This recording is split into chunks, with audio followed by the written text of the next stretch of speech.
Oh dear. It's a hard life, John, without him. Yeah. Yeah. I don't know. I'm lost without him. Really am.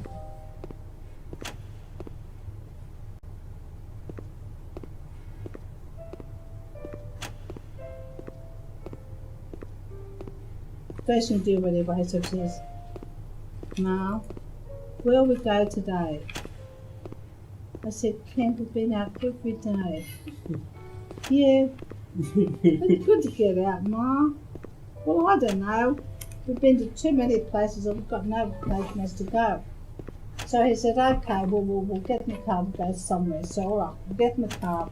We'll get to the bottom of the driveway. He said, now, where we go, Ma? Where we go? I say, well, we went that way yesterday. We'll go this way today. So we go that way today. We'll just drive around. Nowhere in particular. Just drive around. And then we come to a coffee shop. And down with coffee. He said, come on, I'll buy you coffee.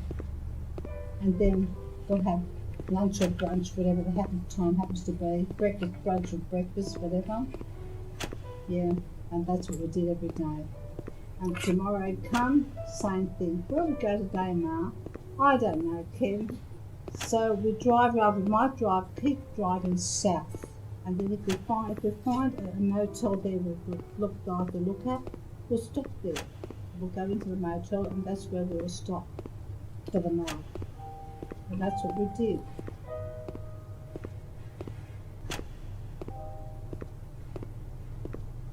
We always had our bag in the back in case we found a place we wanted to stop. And that's what we did, John. In the afternoon, well, you know, what time do the races start, John? What time the races start? We go all day. So we'd get in the car and drive along. I'd have my crossword book, my reading book, because I know somewhere he's going to stop. Okay. I just want to pull in here for a few minutes, Ma. Okay? All right, Ken. He gets out. I get out my reading book and my crossword book. It's going to be more like half an hour. So he was happy doing what he's doing in the afternoon. I was happy doing what I'm doing with my books and stuff. Yeah.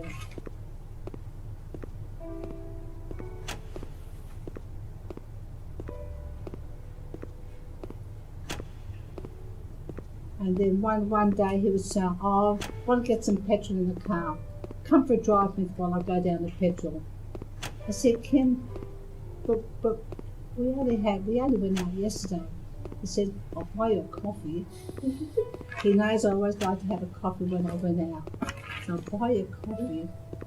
Coffee would turn out to brunch. So we always had something nice. But I said, Ken, your tank is 3/4 full. I know that because I drive it too. You've got 3/4 full. He said, yeah, I just want to top it up. Where do you want to go? I just down to Granville. To top it up, 20-minute drive down to Granville. To top it up that much, John, top it up. Oh, God, John. Yeah, right, Ken. He was strange somehow. I don't know. Oh, you picked him. I wouldn't give him away for anything, John. I would not give him away for anything, my Ken. He was my Ken.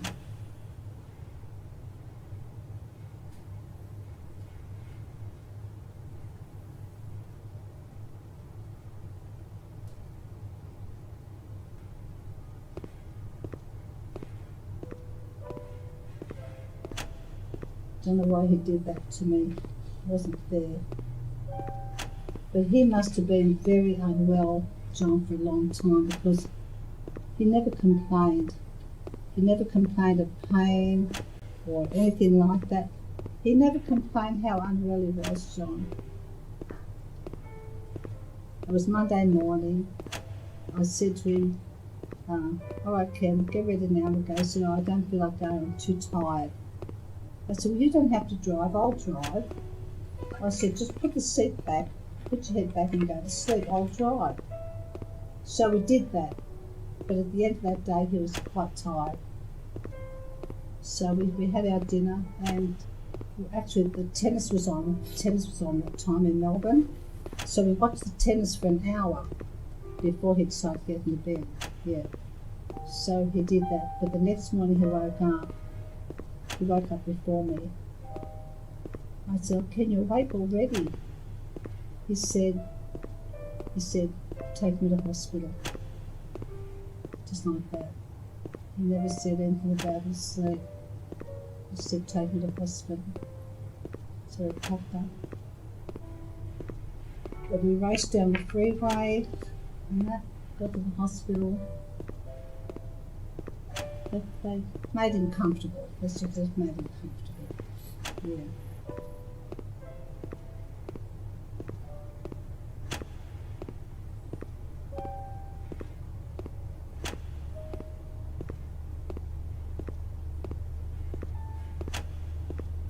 So he spent 5 days in that hospital. But on the 3rd day, he was unconscious. He didn't talk to us after the 3rd day. They had him on morphine. And he didn't talk to us after that 3rd day.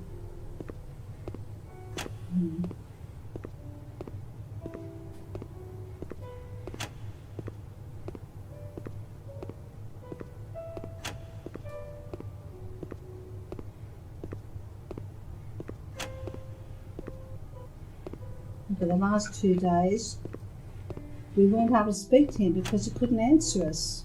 We talked to him and talked to him and sing our hymns and say our prayers, but he couldn't open his eyes. He didn't realise we were there. Couldn't. Unlike him.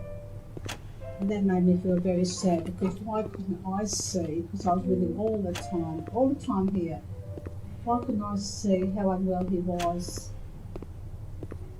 How unwell he was.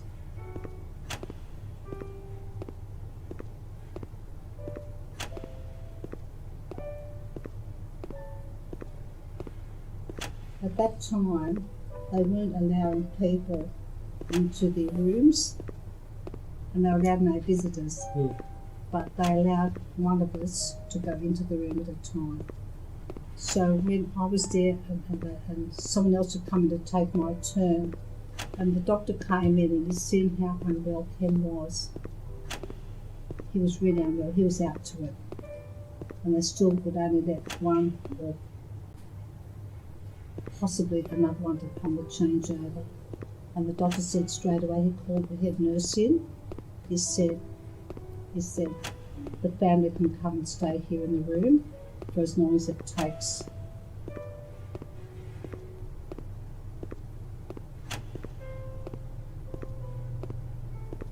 we were allowed to stay in the room. And we stayed with him. We stayed with him all day, all night, and all day, and all night for the second night.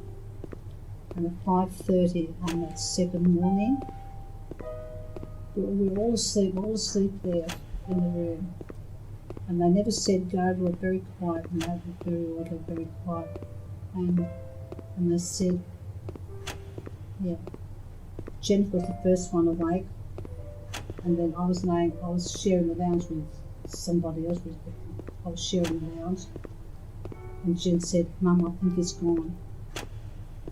Just like that. So we all woke up, and he wasn't breathing, and he was gone.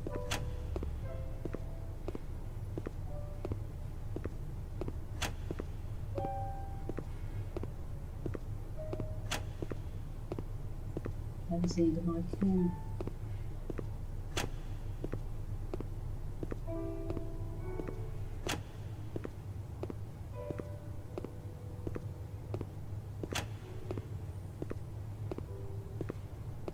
Yeah, I think about him all the time. Biggest chunk of my life gone. But my life's not the same. Even though I've got my children and all that, my life is not the same. I wake up in the morning, I think, I look at his pillow next to me, and I think, he's not there. Not there. It's a horrible feeling that he's not there. So, why am I getting up? What am I going to do now? What am I going to do now? That beautiful photograph there, he's smiling there. I said, Kim, why are you smiling? It's not funny. He's always smiling. I love that photo behind me up there. He's always got the same beautiful smile. I said, why are you smiling? Because it's not funny.